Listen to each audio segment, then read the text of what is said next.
Welcome to A Scrap Life, a podcast solely focused on the hustlers, grinders, operators, and business owners who live and breathe the scrap metal industry every day.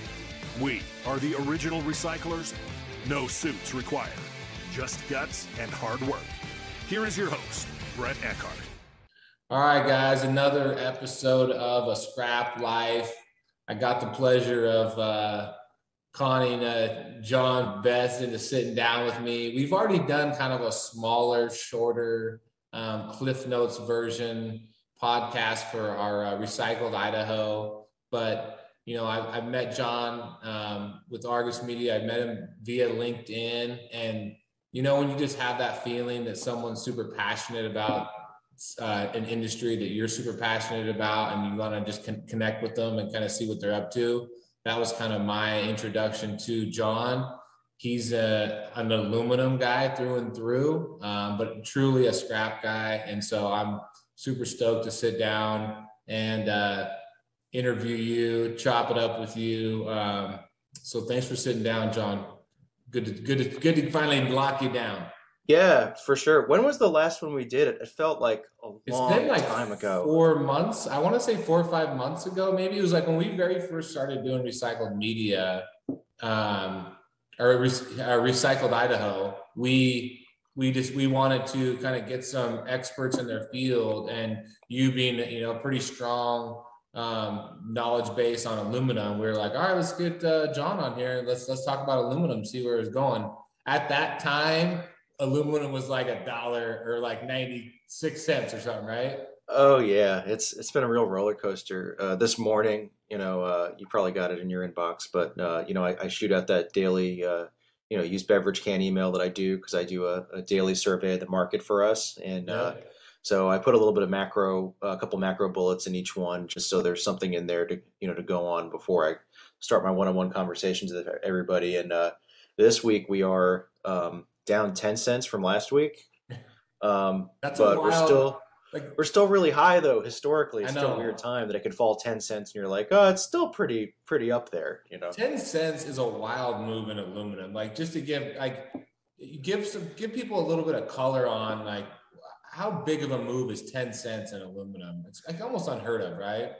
Yeah, it's definitely head turning. It's the kind of move where you can expect that it may take scrap more than a week to adjust to it. You know, it's not like copper where we're accustomed to seeing that somewhat regularly. And you know, there's just so much going on in the macro right now. One of the big important things that I guess should be supportive of base metals, you know, copper, aluminum, and otherwise, is Evergrande was able to make an interest payment last night in China, which is like a good sign for China's economy, you know, and that the bottom's not necessarily going to fall out here. You know, anybody who hasn't been following it, you know, we won't discuss how that payment got made or where the money. Yeah, right. Yeah, that's that payment. The only thing that matters is the payment got made. Exactly. But that's you know, that's actually kind of bullish, I guess, for base metals. But you know, the thing that you're also seeing is coal. China's been intervening on coal more this week and talking more about that, and that's cooled off the markets a little bit because energy, you know, over the past month has taken center stage, whether it's in Europe or China. And I mean, in China, it's really been a longer term thing because, you know, for the past several months, China's been trying to control, you know, industrial output. A lot of people say that it is, you know, running up to the Olympics, trying to clear out the air and control pollution. And We've seen this before, right? I mean, wasn't it in 2012? I think was it. I'm trying to think when the last Olympics they had over there, and they basically kind of shut down a lot of industrial production and try and clean the air because they knew they were going to kind of be in the world spotlight.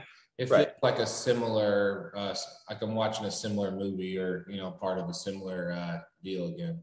And they've been doing this, you know, in a sustained way for years and years now, but it's just sort of, they become more aggressive at certain points and it becomes more noticeable. I'm sure that you've heard about it, but, you know, the big, you know, fallout from that, even more so than base metals, has been, you know, silicon, magnesium, manganese, all the hardeners that go into a lot of alloyed, you know, base metal products, and also ferrous products as well. So all that output is kind of tied to the same grid that is being cut back on by them right now, and it's creating shortages everywhere. It's just the law of unforeseen consequences, because most of that production is concentrated in China.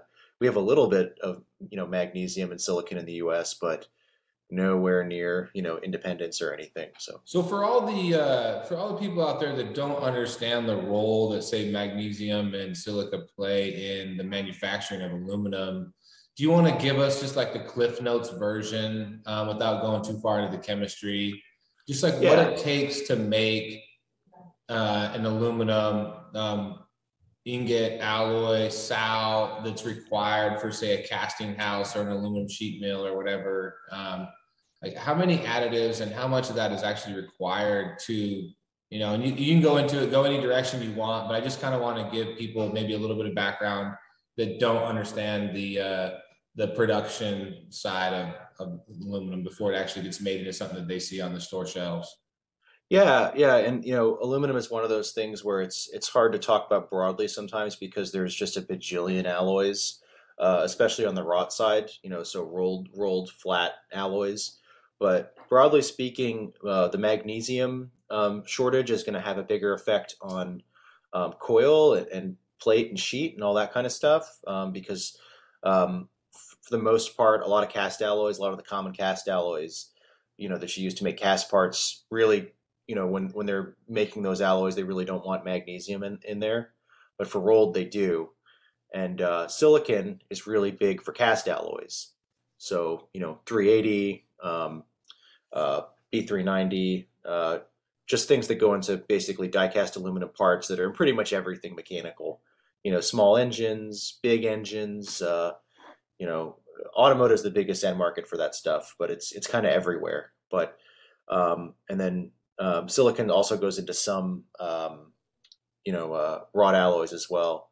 But it's just the real issue is that a lot of these metals are created using an electrolytic process, and so it's basically affecting a broad family of metals production. And there's really a lot of that production is consolidated in China. I'm not sure whether it migrated a lot from the U.S. to China, as far as, I don't know if we've always relied on China, in recent history, but I'm sure at some point, China seized market share from the rest of the world. And I think labor and electricity costs were so much cheaper. And I think that's kind of where that big shift came from. But when you say electrolytic process, then the other thing that needs to be taken into consideration, people don't understand, is how much power is required to smelt, manufacture these different alloys. And I think that's where what kind of gets lost too, is in this energy transition, is just how much power is required. Aluminum is a very power intense process, correct? Definitely. And it's one of those things, if you pay attention to the news, I mean, the determining factor in the US especially, where a lot of the power is sort of controlled by either state monopolies or partially publicly privately owned companies, and there's not like a top-down federal thing. You'll look at Kentucky or the Carolinas, where a lot of these smelters are, and every couple of years you'll see a back and forth about them deciding whether to shut it down or keep it open or shut down part of it. And it's all about electricity.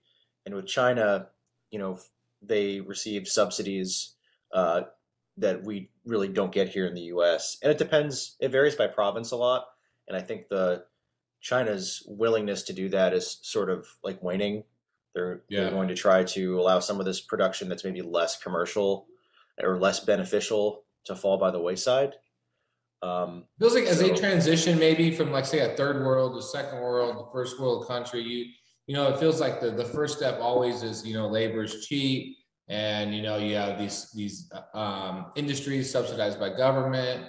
And then as maybe pollution or some of the other stuff takes hold, or your society becomes, a little bit more monetarily stronger, and then all of a sudden, as things start to flip and start to change, and either that stuff now begins to get outsourced, or like the trickle down to another country when, where they pick up the slack on the manufacturing because they're looking for that economic growth. And, China is trying to move into, more of a, they're slowly transitioning into a similar service-based society, service-based country like the US. And, we as a country, we farmed out a lot of manufacturing. We farmed out a lot of processing. And, as time goes by, slowly that comes back into favor, but it's the transition is never easy and it always takes longer than one would think, both sides.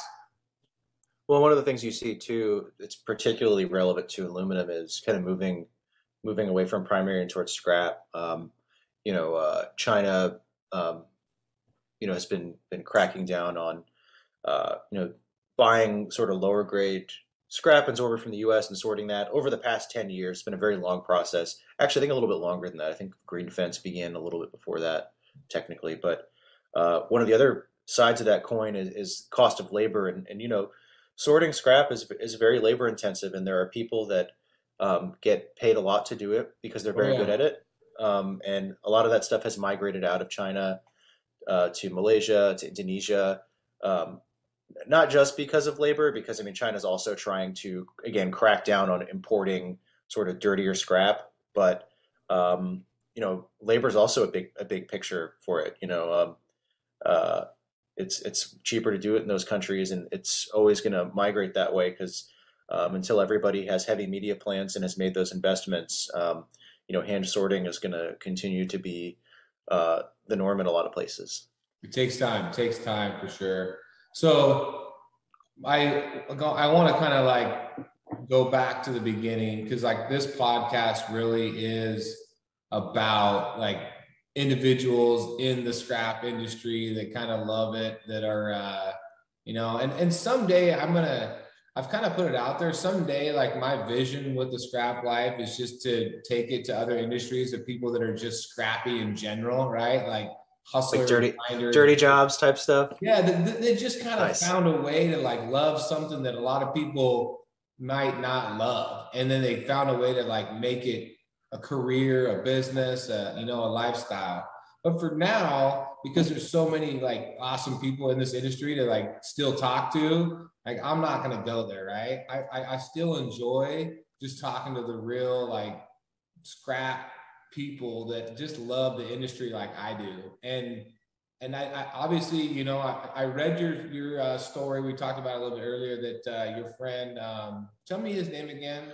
Stephen Forrester wrote, and he posted an article on LinkedIn. That's kind of what I came across that, and I was like, shit, man, like I need to get a hold of John and then and have the conversation again. So, long story short, you didn't grow up in the scrap business. You didn't grow up in this industry, but you kind of found your way in. And much like a lot of people I talk to, they find their way in and they never find their way out because they just fall in love with it. Whether you're at that stage or not, I feel like, the stuff you post, like you're pretty. I'm there. I'm in love with it.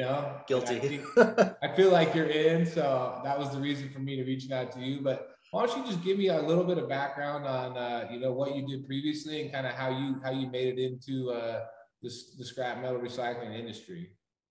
Yeah, I got a degree in communications with a focus in print journalism. So I wrote for a couple of magazines outside of metals. I wrote for a lot of oil and gas magazines, mostly on the engineering side, sort of taking case studies and adapting them into, sort of feature articles, making them a little easier to read, and then interviewing, subject matter experts to flesh it out and, sort of fact check myself. And so I was already in oil and gas, which is a space that Argus is really big in. And, I didn't even know that Argus had metals or some of the other commodities they cover that are outside of energy. But, I went to Argus, went there for an interview, figured it would be all oil and gas, met a lot of the editors, liked a lot of them, got along with pretty much everybody. But me and the person who was doing metals at the time, we hit it off really well. And I didn't really know what metal I was going to do.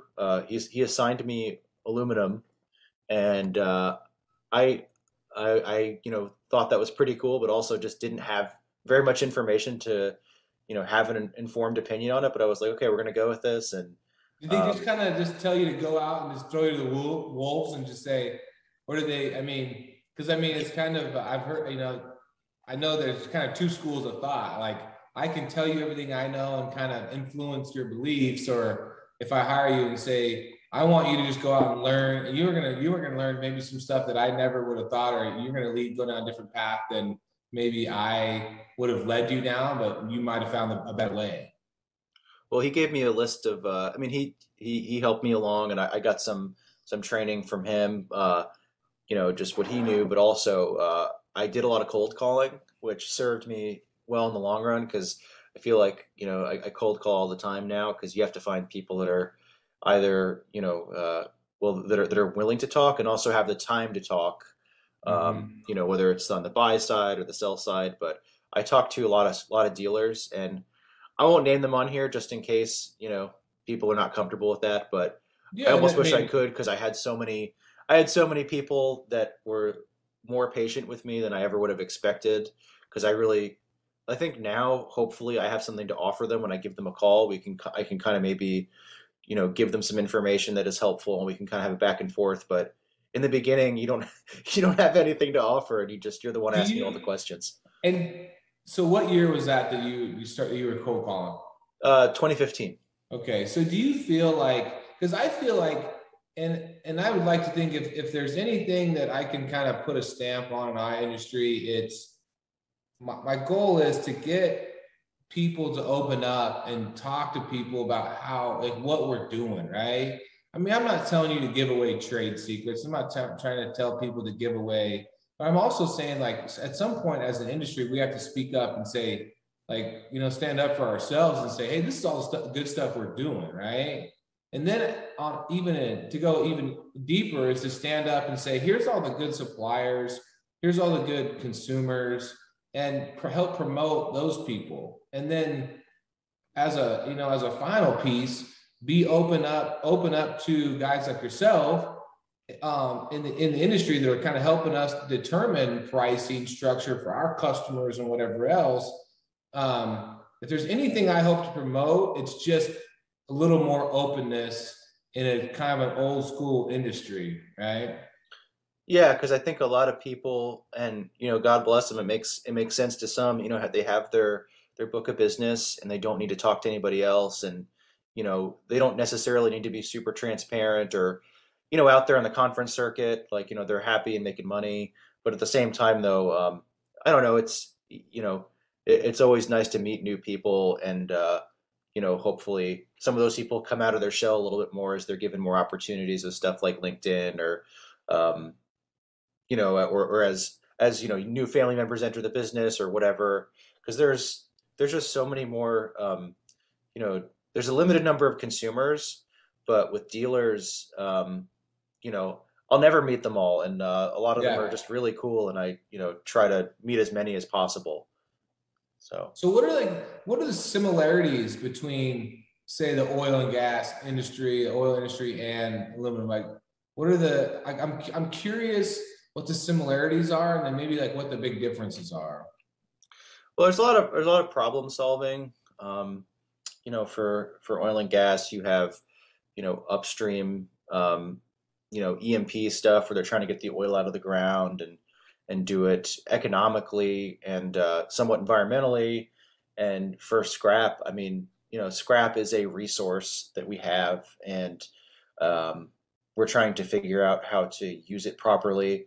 I mean, specifically to aluminum, I really enjoy reading about all of the engineering advancements that have been made in sorting and all the different things that help segregate scrap into useful packages. I don't know. I think that's the main overlap is that we have this resource, but it's also not this ready to go type thing. We have to get it in shape where it can be economically consumed, and it's a lot of work, and uh, some people are really, really passionate about it, and those are the people that I like to talk to. The people that talk about how to make a good package. I don't know, when I go into the weeds with people and particular dealers especially, and they talk about the way that they prepare and sell and bale and segregate their scrap with such pride. Like, I'm just trying to make a good product. I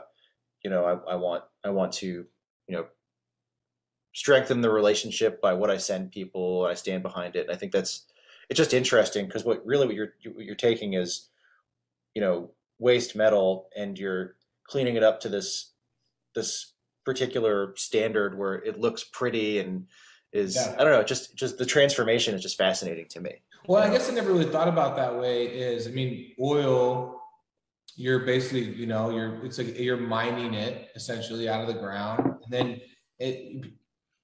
you take it out of the ground, and there's various forms of crude. There's different quality levels, depends on your region, depends on, whether it's North America, South America, or Russia. I think it's all various grades from the way I understand it. I'm no expert. And it feels like that's kind of how the scrap aluminum industry is. There's all different grades. There's all different qualities. In the beginning, it's all over the place, and you have to put it together as the dealer. You have to accumulate a package you can sell, and it's almost like the refinery is kind of like the smelter. I know that analogy doesn't work perfectly for steel, because there's other stuff that happens, but Well, and the technology that's really came, as of late, I think one of the positive things of, the hand sorting, Chinese hand sorting, some of these other countries doing the hand sort on the non-ferrous coming off of the shredders, and countries wanting to slow that down, or take less of it, or take a cleaner spec or whatever, has really pushed the technology and kind of forced people's hand to either invest in the technology or take a significantly lower price for their material. So if there's been any good come out of it, I mean, that's got to be one of the big advantages. It's kind of forced people's hand on the technology side, right? Yeah, I mean, the amount of sorting technology we've seen go in. I mean, even just kind of in my neck of the woods, I'm sitting here in Houston, sort of Gulf Coast, like U.S. South.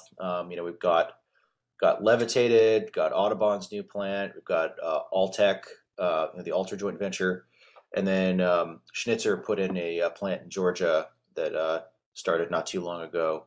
And this stuff, like 2 years ago, not all of these projects were even publicly talked about, and maybe some of them weren't even on the table. So when you say a plant, are you talking about a heavy media plant?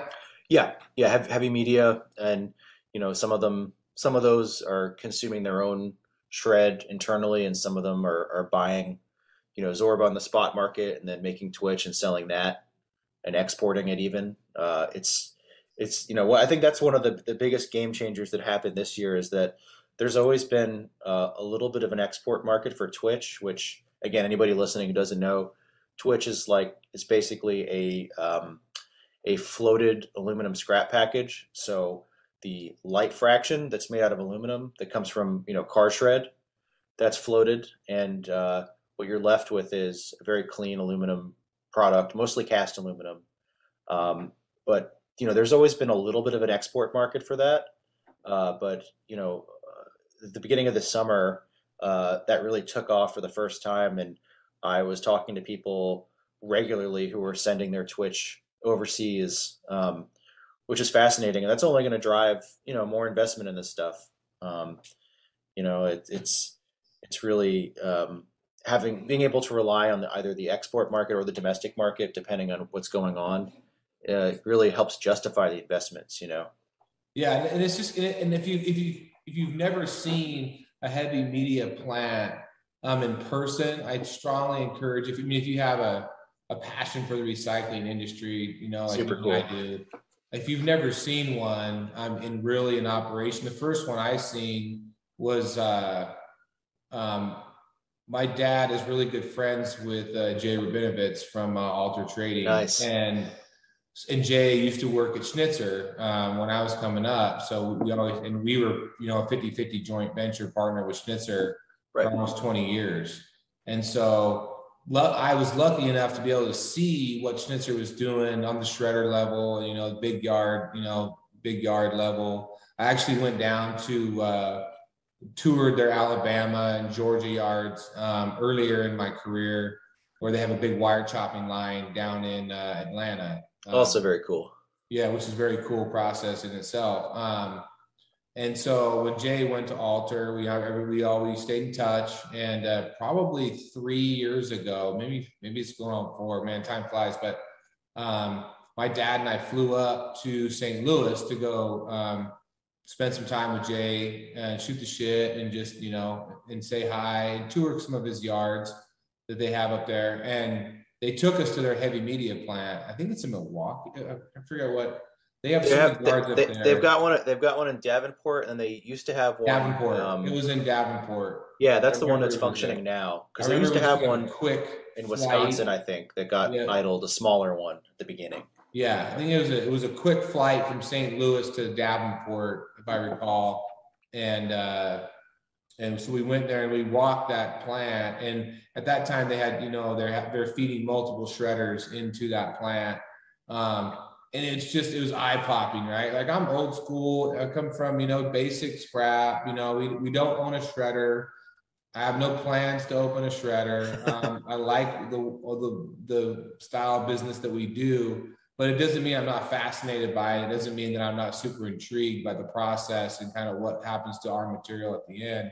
And just walking through that and seeing that separation, everybody's, built the back end non-ferrous procurement side off the shredder. And then to take it even one step further and go to that heavy media separation, it's cool. It's something that's coming back in style. It used to be big. I mean, I've the history of it, from what I understand, say 30 years ago, there was more heavy media plants and people started going away from them because of water issues and I think contamination issues. And then there was better markets for just, selling it the way it was. And so then technology investment wasn't worth it from a revenue side. And then with everything kind of getting slowed down on, shipping, less processed material to these other countries, say like China, now it's kind of comes back into style, and the technology's gotten exponentially better as well. But it's now the other thing you have too now is you have a lot of X-ray systems as well, which they can't necessarily do all the same things as a wet system, but again, if somebody wants to avoid the water aspect of it, which can be complicated and expensive, they can kind of, produce a cleaned up package that, is twitched to some, not twitched to others. Kind of depends on who you're selling it to, of course. Yeah, it goes all back to the consumer, right? Like, what's their tolerance level of the product, Yeah, and then with that comes price, And I think that's what everybody's chasing is, if I can't ship it to this country and I can't ship it to that one.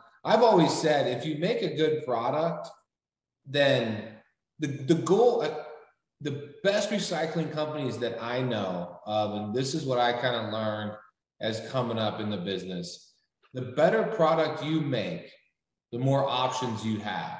The more options you have, the better you are going to be in the long run. Because the key to our business is options. You never want to back yourself into a corner, back yourself into a spot where you only have one consumer or two, right?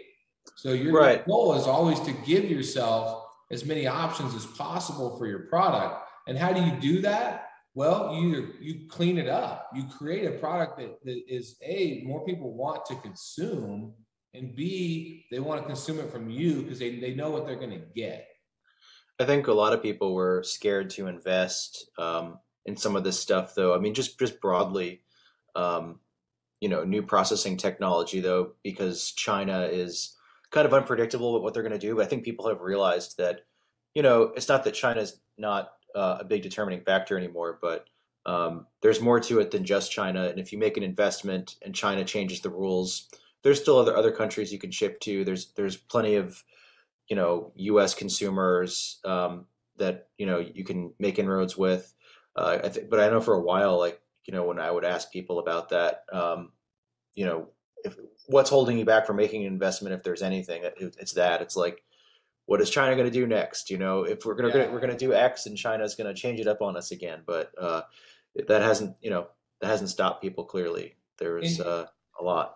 So here's the story. In 2010, we wanted to expand our footprint. So we bought a building in Boise, Idaho, and I always wanted to have a wire chopper because I was selling insulated copper wire to China, and it was always getting downgraded. I was always getting claimed or whatever. It's like, oh, it's not 80, it's 76, which you get tired of those, 3%, 4%, like, they're always, it's just never, it was never the, the percentage. And some of that is maybe I'm trying to sell it too high or whatever the case may be.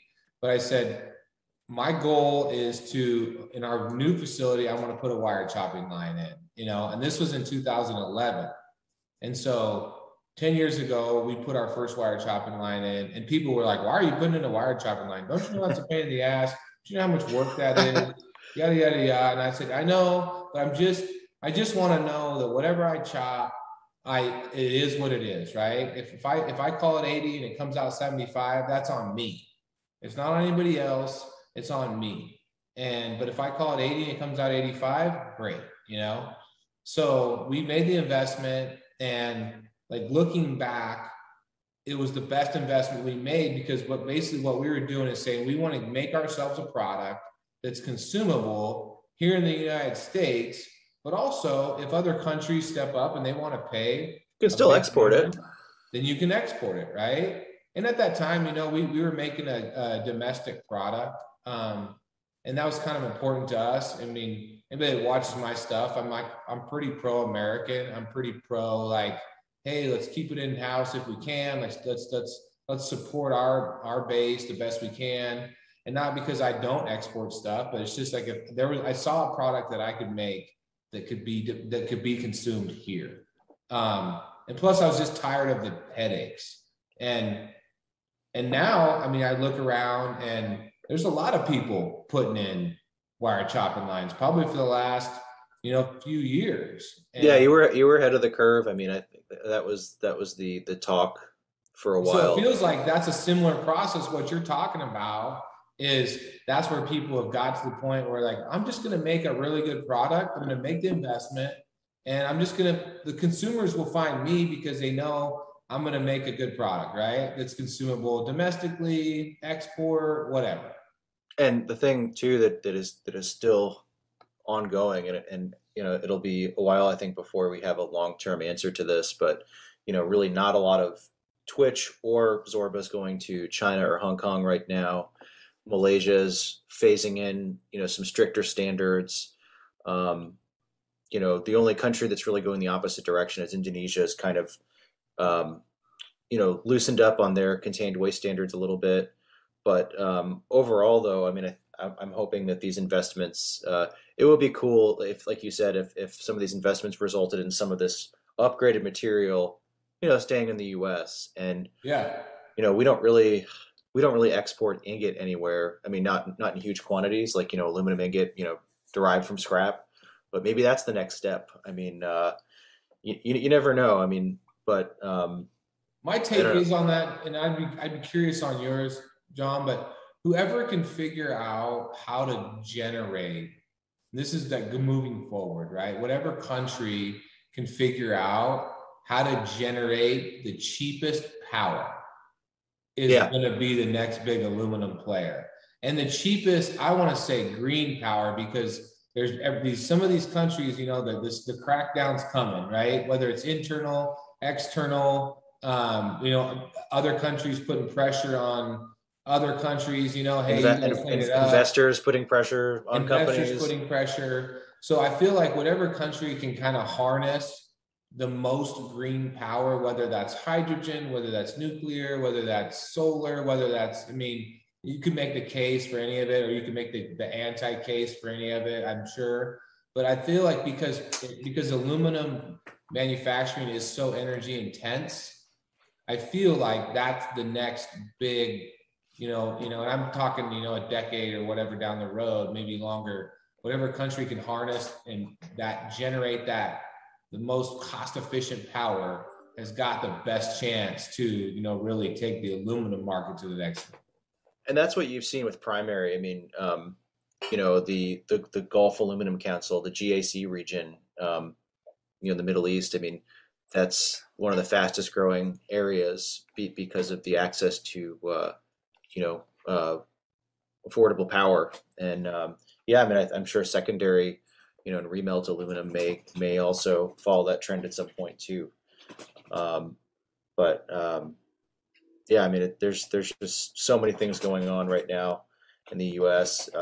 And in the export market, but people have stepped up and made a lot of investments, and it'll be really interesting to see how those pay off. Yeah. So change gears a little bit, John. Like, what is it about the scrap industry that you enjoy the most of? Like, what is it that's kind of sucked you into the vortex and not let you out?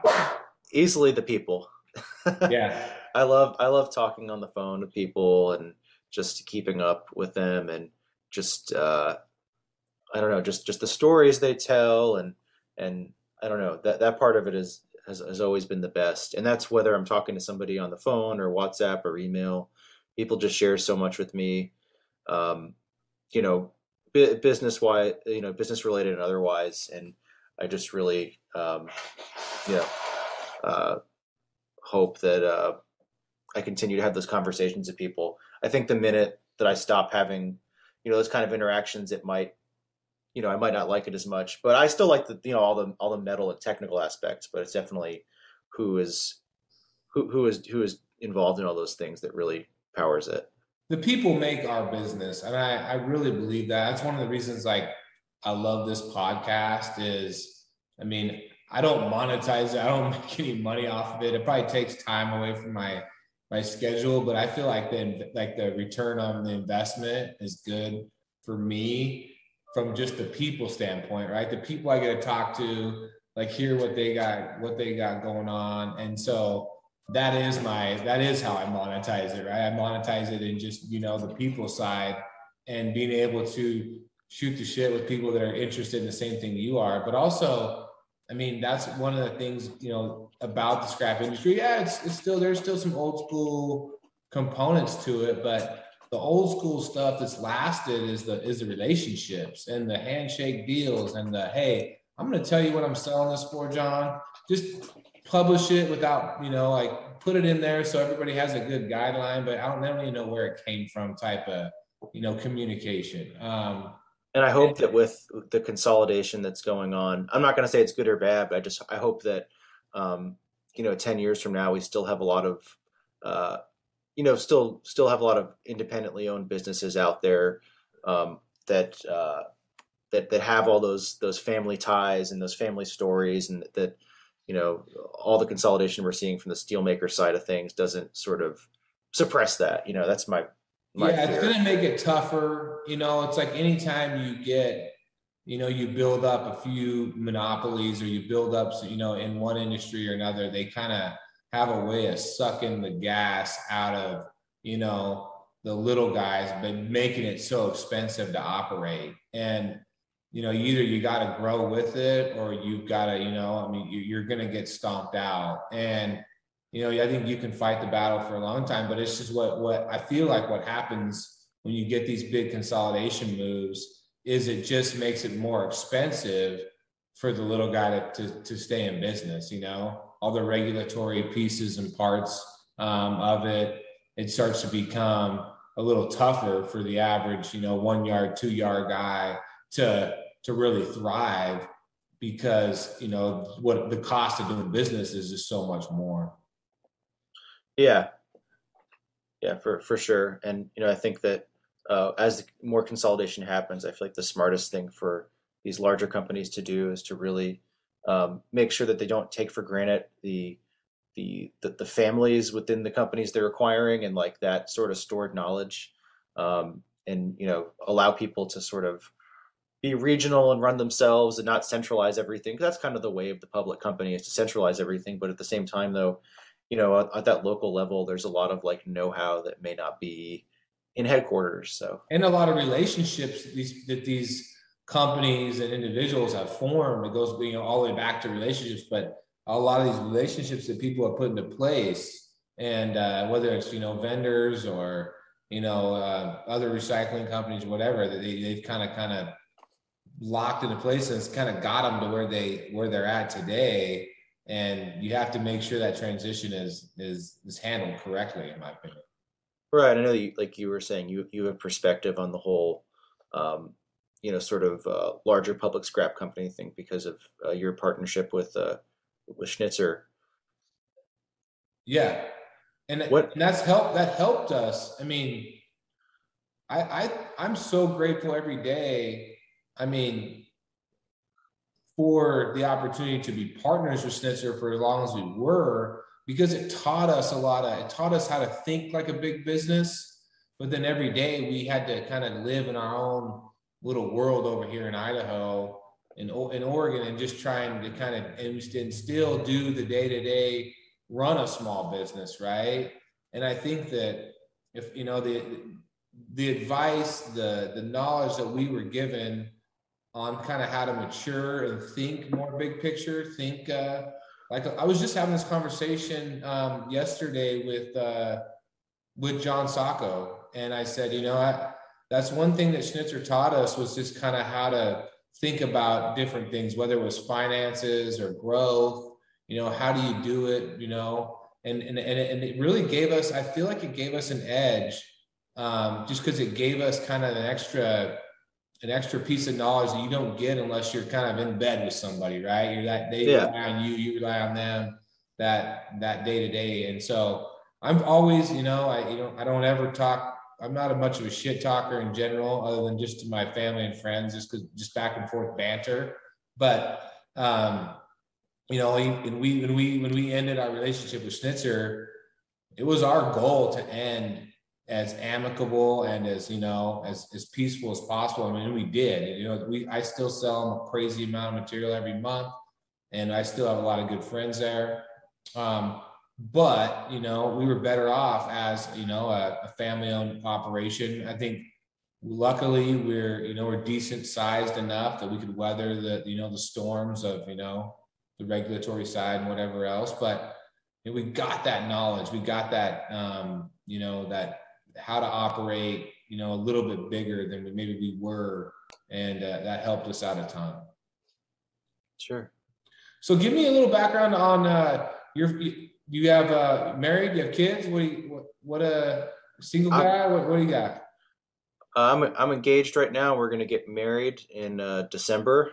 Nice. And so we've made a lot of the preparations already on that, and you got married there in Houston? Yeah, I'm going to get married on Buffalo. Well, we're going to have the reception on Buffalo Bayou, so kind of in the middle of the city, downtown.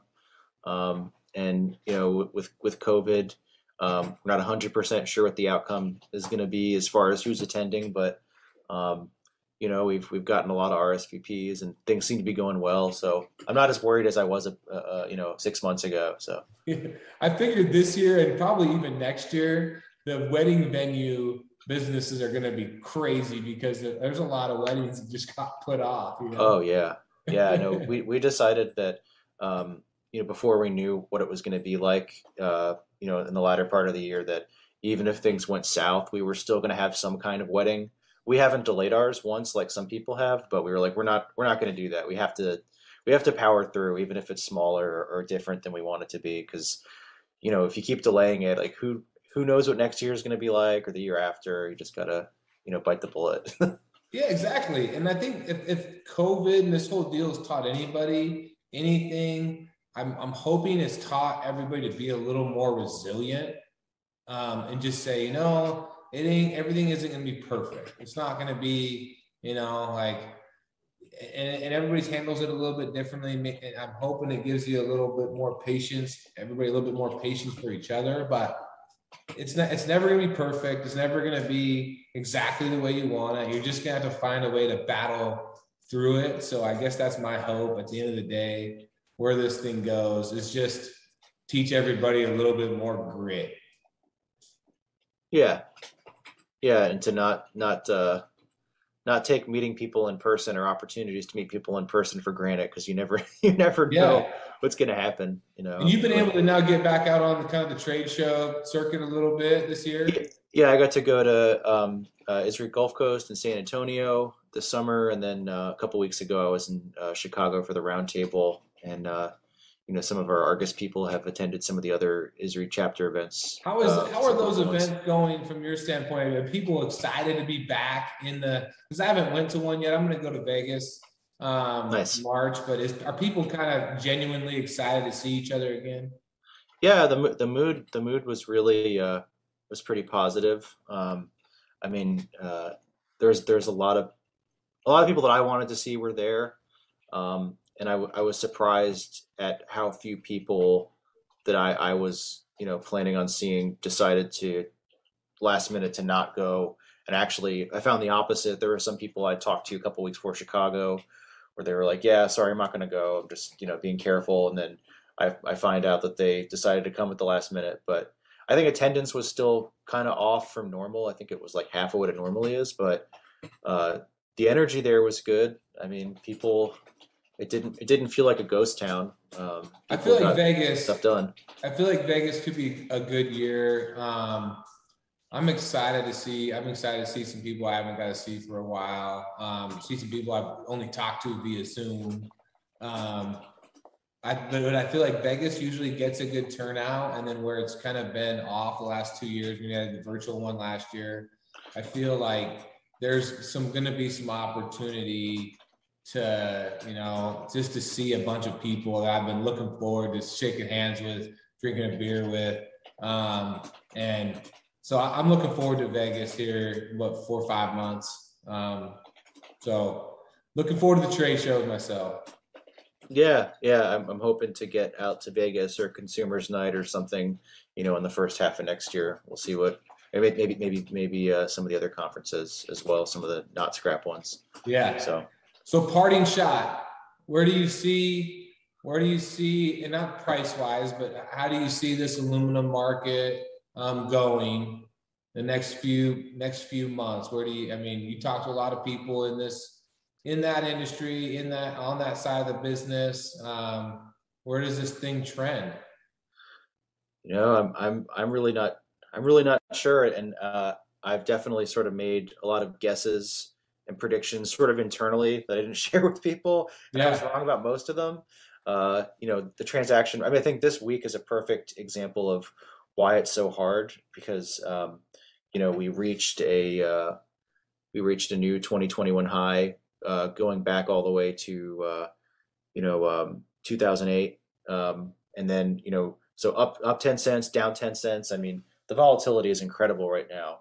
And, I think I don't see that changing. I don't see the volatility. I feel like it's the thing, it's going to get more volatile or similar volatility. I feel like it's a trader's market right now, I think that the thing that's going to keep things supported or like make it hard for things to just go through the floor is the fact there's a lot of dislocation. There's a lot of, whether it's scrap or primary aluminum or maybe even the bauxite and alumina. I don't cover those markets, but I know that they're affected a lot by freight. All these things are, suffering from like a really fragmented logistics market. And on, all of the sort of top level information I hear about that on supply chains is that that's not going to be normal for a while. And so that kind of makes it hard for prices of anything to come down too much, because freight is such a big component. Makes sense. Well, man, I appreciate you taking the time, and I enjoy watching your posts and stuff on LinkedIn, because I can tell you have that passion for the industry, like a lot of us do. So don't stop doing it. I enjoy it. I'm sure a lot of other people do out there. And like I said, I appreciate you taking the time. Good talking to you, and I look forward to drinking one of those IPA beers you post every once in a while. I look forward to drinking one of those with you one of these days. Sounds good. Thanks for having me. All right, man. Talk soon. All right, take care. All right.